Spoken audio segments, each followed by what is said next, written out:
យើងជោគប្រាក្រុមឯកសន្តានយោធានាមជាប្រជា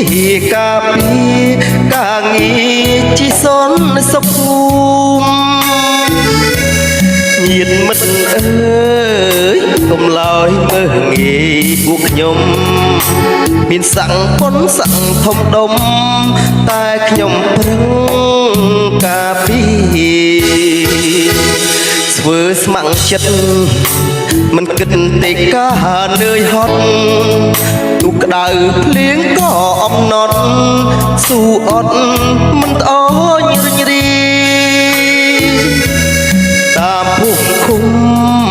មានក្រុមខ្ញុំចេញការពីឲ្យមានសងសភាពទុកគ្រីខ្ញុំក៏ការពីបងប្អូនចេញចាលើស្មារក្សាការពីបំរើសន្តិសុខប្រជាការពីជូនញាតិមិនឃ្លានប្រហែងស្ម័គ្រចិត្តទេប្រាក់ខែតាមតែសន្តោសទឹកចិត្តបងប្អូនប៉ុណ្ណោះសូមរស់ស្មើខែមរាខ្លួនយើងដាប់ក្លិនឆ្អាបមិនឈ្ងុយដូចគេស្លៀកពាក់មិនហឺហាទេ